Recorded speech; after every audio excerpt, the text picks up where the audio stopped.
Welcome to the Duane's World podcast, where today I have my co-host is Jenny Fredericks. We're going to talk about critical race theory. Have a good time. There's also going to be a new commercial from my beer review buddy, Charles Burnell. Stick around, and we will be right back with that. Duane's World. Duane's World. Duane's World.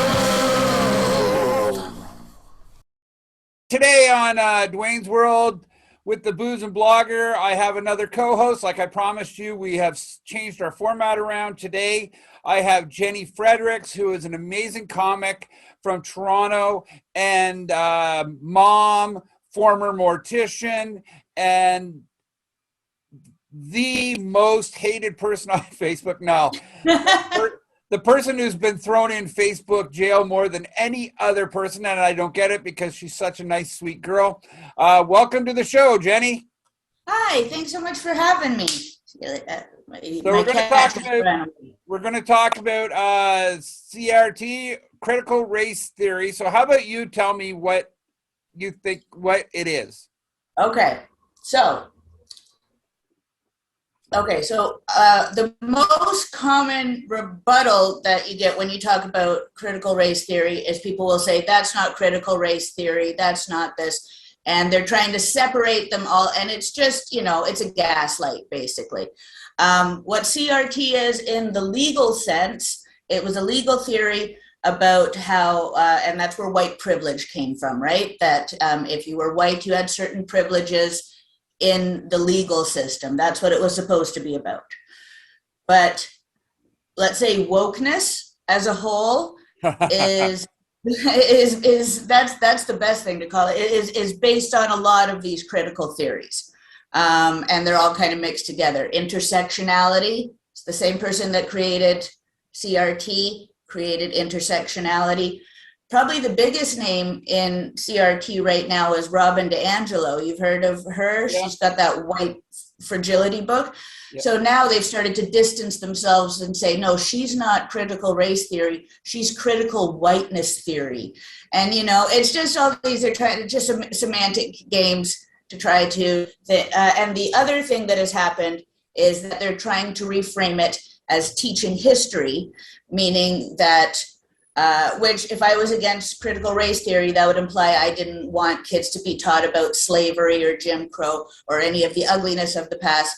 And it really one thing has nothing to do with the other. When it gets to the history part, I love history. It was one of my favorite courses when I was in school. And yes, it's unfortunate that there is the shitty part of history. But I do think it is pretty important to teach because, where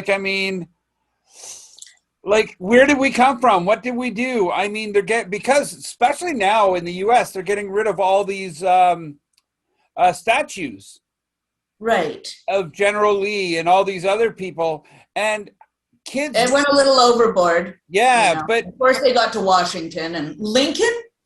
Yeah, I know, and that's the thing, and it's like. We teach them about World War I. We teach them about the voyageurs and the clergy coming in to Canada and transforming the savages.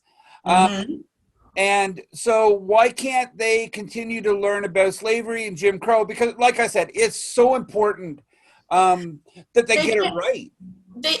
And they can. And that's not CRT because, okay, let's say history was the word they use is whitewashed in the 60s, probably, right? Mm-hmm. It was they didn't dwell on the bad things. But since then, certainly since Roots, right? Yes. We've been talking about all of it. Yep. Bad things. So CRT is just something that has been in public schools in the mainstream pretty much since George Floyd died. So it's not about wanting to, we've taught slavery for 30 years. Nobody wants to stop that. Well, maybe one guy does, but nobody seriously wants to stop that. We still want to talk about those things. CRT is more about how the US or Canada or Great Britain or whatever is irredeemably, systematically racist, meant to keep people of color down. And it has to be, the whole system is bad. The whole system has to go. It has to be dismantled. And the people will say they're not. It's a legal course for law school. They're not teaching it to 5-year-olds, and that's true. They're not teaching. 5-year-olds don't know what critical race theory is, but they are having 5-year-olds talk about their racial background and whether that makes them an oppressor or oppressed, and this kind of language. That's what's happening in the public schools. And like I said, and that's just pretty much since George Floyd, that has been how they're treating it. Right. And So, that also goes along with critical legal studies too, right? That's what you were basically getting at, was the fact that all our systems are set up to benefit the white. But I don't think it's set up to be for the whites, because it's more set up for the wealthy and the powerful. Because there are a lot of poor white people that and I've often heard them say that they're trying to make there be a race war so that they're trying to cause a race war so we don't have a class war. And I think I think that's true because I think that obviously there was systemic racism, Jim Crow, those were racist laws on the book. Yep. I went through those yesterday. Yeah. So, So as a legal theory, I think that's fine. I think it's fine to have a discussion, but there's also a lot of, like, they'll say nobody's teaching CRT in public school, but I can show you there's like 20 textbooks for grade school teachers about how to practice CRT in their lessons and talk about privilege and talk about oppression and talk about all this stuff. So, there's like, it's weird that, and then, okay, so they say it's not happening, it's not being taught. And so they try and make a law banning it from being taught. And then they panic and they say, no, it's the most important part of school. Like, it's a gaslight. They're just trying to confuse everybody. But weird shit's happening in the school. That's the bottom line. It's weird, cultish looking stuff with little kids that we're hearing that we did not hear 2 years ago. So what I'm seeing, like I went back and watched a whack of YouTube videos, and we thought it was a little weird when we first discussed this, that two white people are going to talk about this, but a lot of the videos and a lot of the people getting pissed at this shit are people of color. They don't want it.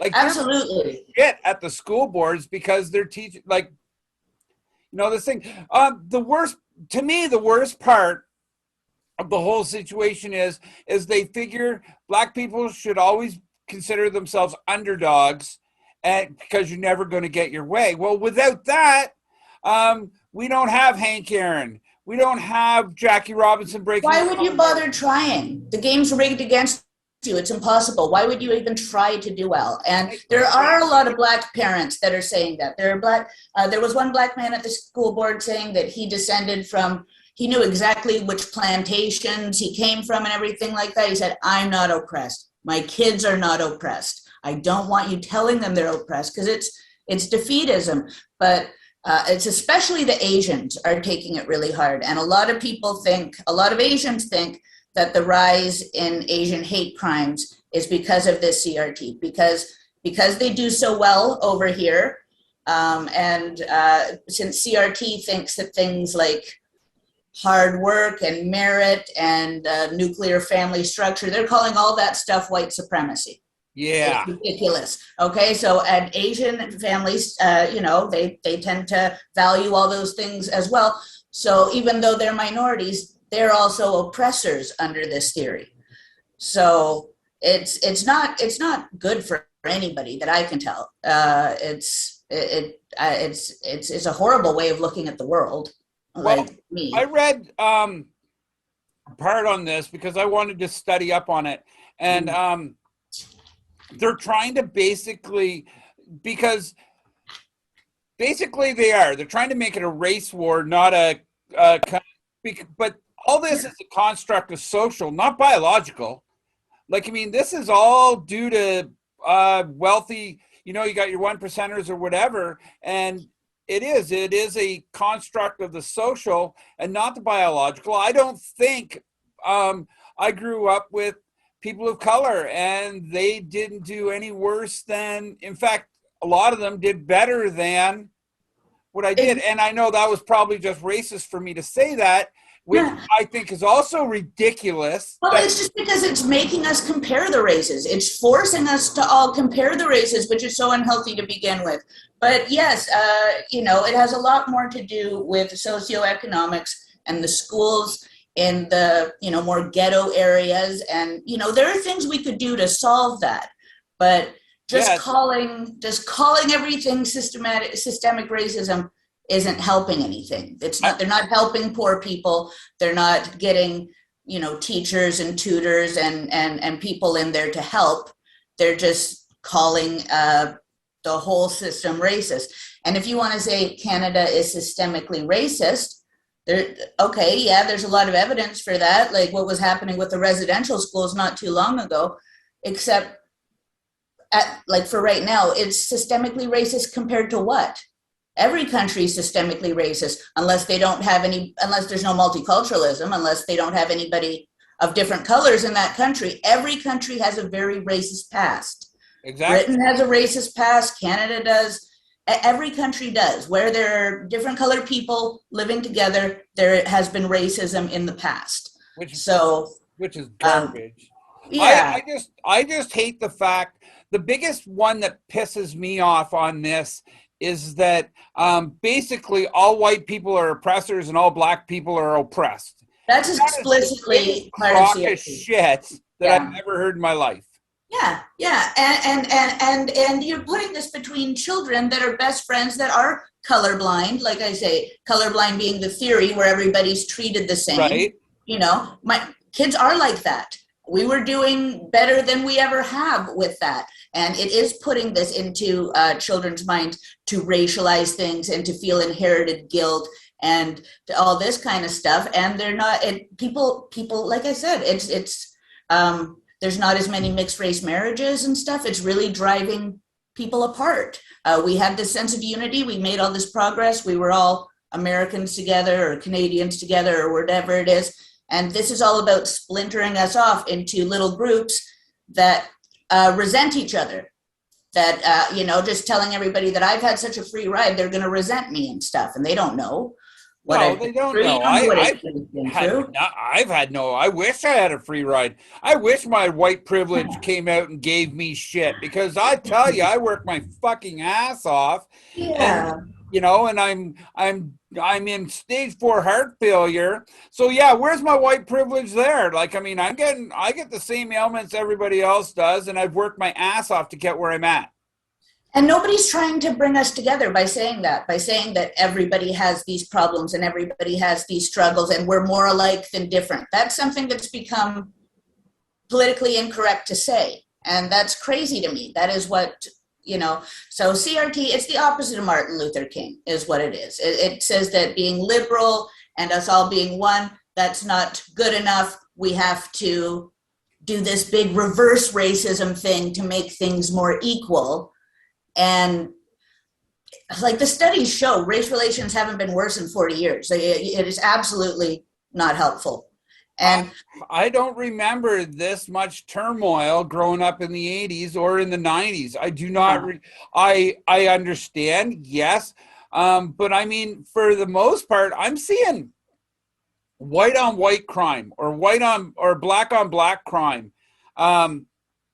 More than I'm seeing white on black crime. It goes down to like you mentioned George Floyd, and it goes down to the police shootings. And I listened to that guy you suggested, and he said that 55 cop killings and 13 or 19 of them were black. So that's not a color thing. That's just a it's really this narrative that racist police are out to get black people, and black people are under existential threat in the United States. And Coleman Hughes is the guy that we were mentioning. He's a black guy. He's so smart. And I enjoyed him. Yeah. Yeah, he's really broken it down to how most of this is not true. Most of this panic is not true. And when I started looking into it, all the white people, because I really believed it, that white people were not getting killed by the police, only black people were, because the police were racist. But I looked into it. There's so many white people. There was a white 6-year-old shot by cops. Okay, you never heard of him. We don't say his name. It's nothing. So they're giving this one-sided narrative, and black people are, of course, feeling like, that this is only happening to them. If they were showing both sides of the story, we would be able to talk about it. We'd be able to say, we're not allowed to talk about that side. No, we're not allowed to talk about that side. But to me, it's immoral to if this is a lie, to let this continue while it's breaking everybody apart. It doesn't seem right to me. And it doesn't make me popular. Nobody wants to hear it. But yeah, that's why you are here with me today. As far as white privilege goes, I can admit in certain circumstances it does exist, but I don't think it has any value to be being discussed between 5 and 6-year-olds or 7 and 8-year-olds. God, no. Like it's for law school. That's for law school. Even the way that it's in the mainstream and you have white people calling each other privileged all the time, it's completely stupid. It's not what it was originally intended for. And I think it's really harmful that to start kids out on that foot, that they have to either be guilty or resentful of their friends. And it's just a bad scene to me. So, people will say I'm white and I have no reason talking about this, but I want us to all get along again. I want society to be, it's had this huge drop in race relations. I want that gone. Maybe I'm white, but I still want that gone. I don't want us thinking in terms of race about everything anymore. I don't want that for white people or black people or any people. All my idols are black for the most part. Yeah. Black Americans, their culture is spread, where you're not allowed to talk about the progress, right? Like artists with their music and everything completely taken over the world. There's a lot of progress. There's so much progress, but they want to say that still doesn't matter. America's still racist. It doesn't matter if you're not, but it doesn't matter if you're married to a black woman, you're still racist. And you have black kids, doesn't matter, you're still racist. You voted for a black president twice, none of that matters, you're still racist. You'll always be racist, and that's really how it is. And you just have to spend your whole life trying to, atone. It's religious. It's like a religion. White privilege is like original sin. It's a religious thing that has been taking. That's why I use the word cult, because everybody's just saying these slogans over and over again. And it's a lot like a cult. I get it. I'm totally with you on it. And it makes even saying like that saying, well, I can't be racist, I got black friends. Well, that's not racist either. People say that's racist, but it's not. How's it racist? Do people not realize what racism really is? Like clan racism? No, the words of it's been beaten out of the meaning have been beaten out of the words. No, they don't know what it means anymore. And also like white fragility, right? That's when, you tell a white person that they're racist, but that's just their normal. That's just any human's defensiveness. Is it'd be like, no, I'm not. They want to defend themselves. I'm not racist. Look at how much I love my black children or my black husband. They're trying to defend themselves like anybody would when they're being accused of something horrible. So there's no right answer. There is a Kafka trap. There's no right answer that you can say that will satisfy them to say that, okay, then you're not racist. They just believe that you always will be no matter what. People, I mean people who subscribe to this ideology. This ideology is bullshit. Hey, so I hope you're enjoying my interview with Jenny Frederick. She is an amazing co-host. We will be right back with that. But as always, we have our very special guest beer reviewer. We have Charles, the beer review guy, Brunel. If he comes into the picture, there he is. What's going on, guys? Wasn't that awesome? this will be nice and short, and we can go back to what you were watching. But hopefully, you love this. Take it away. All right. In case you guys don't know me, and a lot of you don't, I actually used to be a werewolf, but I'm okay now. I didn't bring my watch. You guys know what time it is? Beer review time. Oh, what's here? What's here? 3, 2, 1. Oh, a beer. Huh. And it is Hobgoblin. Hobgoblin. IPA. You guys know how much I love IPAs. Some pronounce it IPA, but that's wrong. Pronounce IPA. Tradition. Oh, commercial.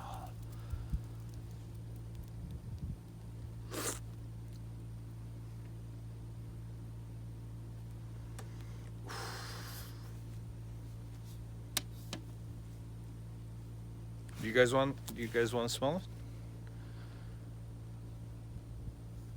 Yeah, you're right. It does smell like shit.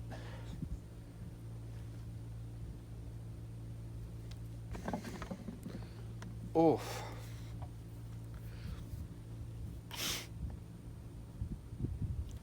You guys ever lick a lawnmower after you cut the grass? And then dip it in horse shit? If so, you've had Hobgoblin IPA. It's 5%, but anyway, I'm gonna take my hood down and we'll take a real sip.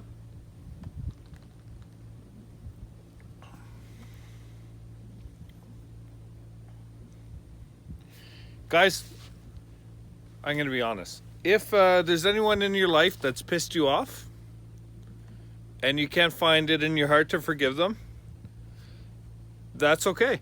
Get him 3 of Hobgoblin as a gift.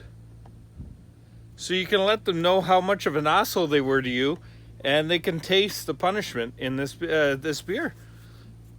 I give this one...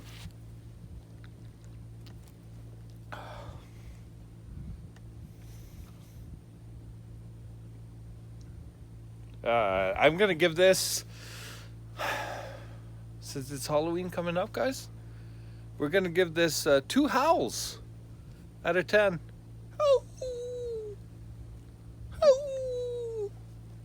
Thanks, guys. Let's get back to Duane's World, back to the show. We'll see you soon.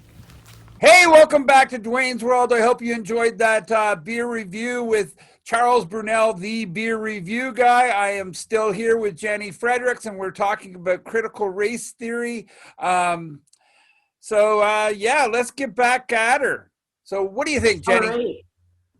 Okay, so so this critical race theory, like I said, it started gaining steam. I noticed around 2017 that this wokeness thing, 2013, that this wokeness thing was changing. And it sounded racist to me. All this anti-racism sounded racist, right?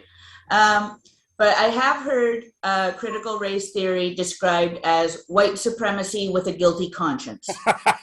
and that's basically what it is. I don't know if I think I showed you, there's a sketch, Ryan Long and Danny Polishchuk, they're from Toronto, they're doing really well in the States. They have a sketch where one of them is woke and the other one's racist. And it's supposed to be hilarious how much they actually agree on. Exactly. Because it's kind of the same thing. And so, like, the one guy is, the woke guy is like, oh, there's just so much white privilege. And then the race is like, yeah, it is a privilege to be white. So, it is kind of like backwards white supremacy or something like that. So it's a real step away from the MLK vision of his dream. And it's all about your race is the most important thing about you. Yeah, basically. See, that's funny, eh? We took Martin Luther King's I Got a Dream to Martin Luther King's I Got a Nightmare now. Basically, that's what it is, right? Um, you were Yeah. mentioning in math, like the schools teaching critical race theory in and around, not technically teaching it, but they're Not directly, not right. They're technically. subverting, and you mentioned once before about math. Yeah. Yeah. And here in Toronto, I got an email from the school a little while ago saying that they recognize that math is inequitable and there's inequities and it's Eurocentric and basically that math is white and they want to do and I tried to rate to them. I was like, show me, first of all, it's not math can't be white. If it's anything, it's Asian, it's ancient. I don't know what it is. It's not white. It can't be white. And I was like, do you have any, like, is there any studies that say that? And there never is. There's never numbers or plans to go along with it because in critical race theory, they place lived experience way above stats and facts and figures. So if they're wrong, they'll be like, yeah, but my lived experience. So basically the bottom line is if Black kids and Latino kids aren't doing as well in math as white kids, who are not doing as well as Asian kids or as well as Jewish kids, that basically that the whole thing has to be racist or else we would all be getting the same. Anything would be racist if there's a disparity where people of color aren't doing as well. And like I said, they pick and choose which people of color because Asians really get the shit end of the stick because, right. It's all between black and white for some reason, and they don't count. So to me, if Black kids and Latino kids, and I'm assuming that this is in poorer areas in the States aren't doing as well as at math, we would get in tutors, we would get in social workers, we would do something about it instead of throwing away math. The things that they have called white supremacy these last few years are ridiculous. But yeah, I watched something from like 2016 when this was just starting to come about. And there were these professors and they were saying that the sociology department, wokeness has taken over all this stuff. They're like, something precise like math or like science, that's pretty safe from all this shit, because these are, but it went fast. It was 3 years later, math was racist. Yeah. 1 + 1 has never changed to me. I don't know. Well, that's what they're saying. They're saying it's white supremacy to want the right answer, and that 2 + 2 can equal 5 if you think the way. It's so ridiculous. It's absolutely ridiculous. And if I were a Black person, I would absolutely be offended by this. I would be absolutely. So? Yeah, to me, it's so patronizing. I don't think there's second-class citizens anywhere. And if there are if there are second-class citizens, it sure isn't a color thing. It's a brain thing. No, well, yeah. Well, it has a lot to do with income. They can break down by race which races spend the most time on homework at night. I'm not, my kids and I'm not a tiger mom. We don't spend that much time on it. They're not practicing the violin for 6 hours when they get home. So we don't work that hard, but it shows the amount of time that they spend per race and low income and high income. And high income kids study harder and better. And to me, I don't know, I was never trying to have my kids get A+. I just wanted them to be happy and whatever, but so if higher income people are succeeding more at math, they were probably got rich because they were very productive, and they're probably passed that on to their kids. And that's the difference. It seems to be about the amount of work that we put in. So, I was never trying to keep up with the Asians. I never tried to keep up with anybody. The only thing I said growing up was that I wanted to do better than what I grew up with.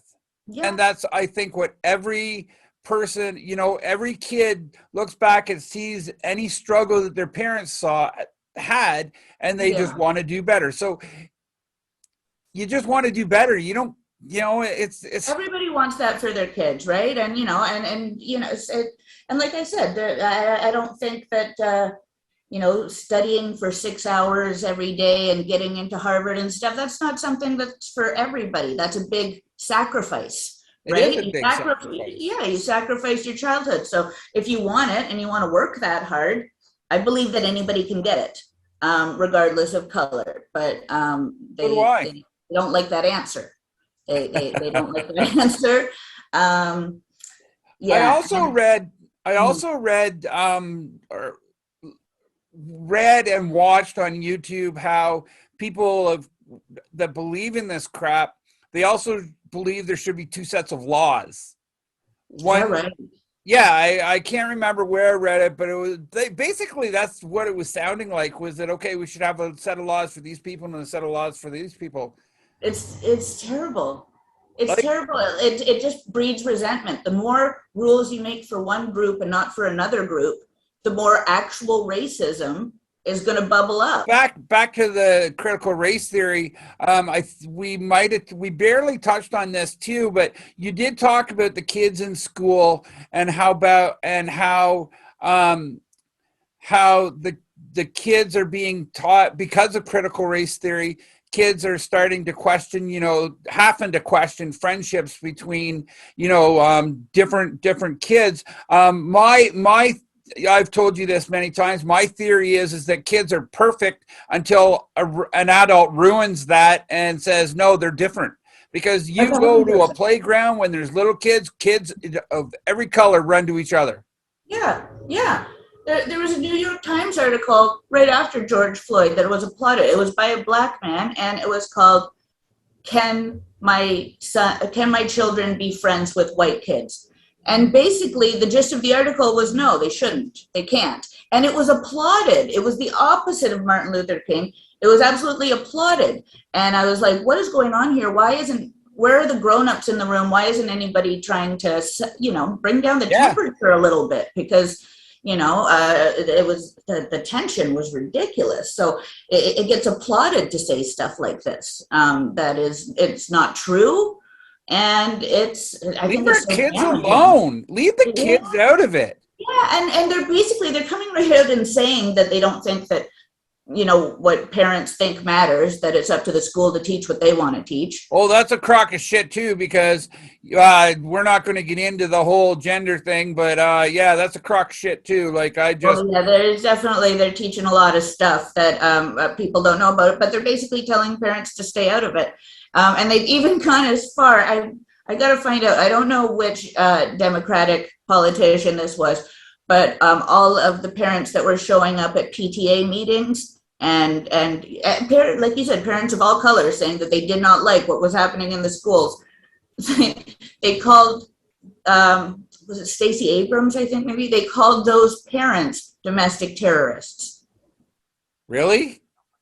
Okay, Wow. because that's what the left does. That's what the left does. They demonize, and you know, like they can't really argue and say nothing is changing in the schools, nothing is happening, nothing's different, nothing's weird. They can't say that. All they can do is say, if you don't like it, you're racist, you're And domestic that to terrorist, me, when I you're what, hear ad hominem.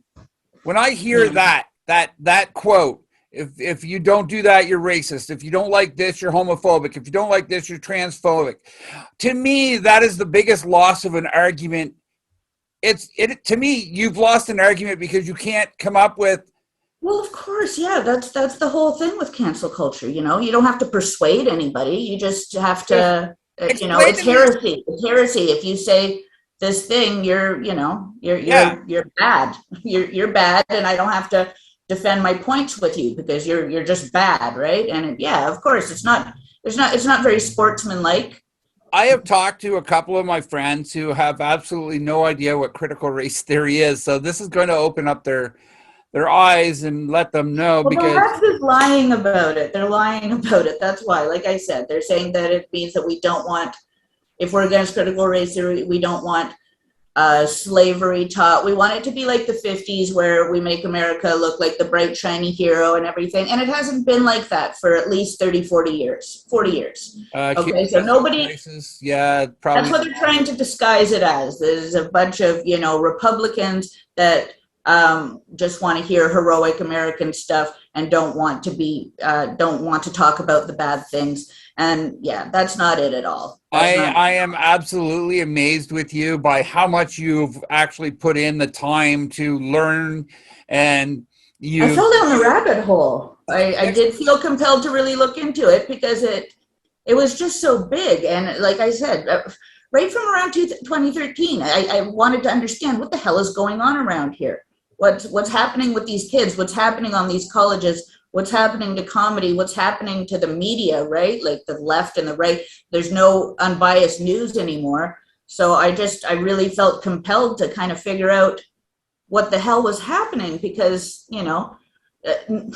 people were changing, people. And not in a good way. No, I can't, like I said, I can't find any evidence of good.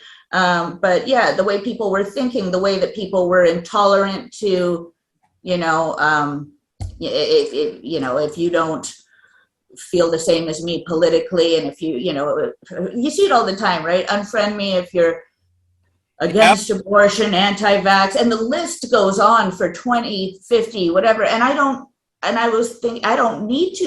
expect us all to agree on all these things. I don't need everybody to agree on all these things. See, it's not my business. For you, for me and you, it's a rarity because we do agree on so much, as well as some of my other friends. But I mean, I've seen memes that you've done and I went, oh, Jenny. But that's I get in shit. You do, but your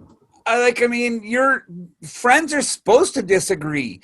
People are supposed to disagree. If you don't disagree, it's all like, how boring would the world be? Well, it is very Stepford Wives-ish. I can, like, there's certain woke people in comedy, and I can tell you exactly what their opinion is on every single issue. They haven't said it to me, but I know what opinions go together, and I know that they don't change. I know that they don't disagree on things. I know that that's why I say cult.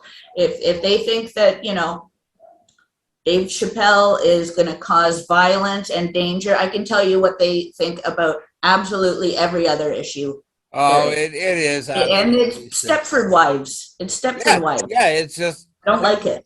And if nobody gets the reference, go watch the movie. Yeah. Well, that's what they say. There's like diversity is our strength, except like you guys don't sound very diverse.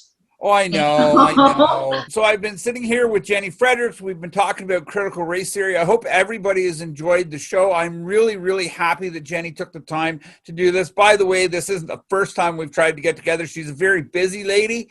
I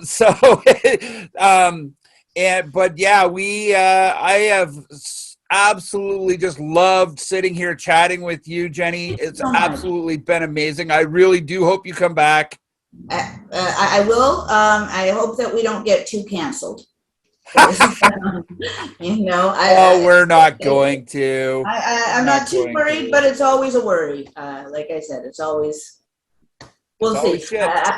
I hope that I haven't upset anybody because I just tried to talk about it as I see it. Yeah, that's trying to upset about you. All right, thank you. And thanks so much.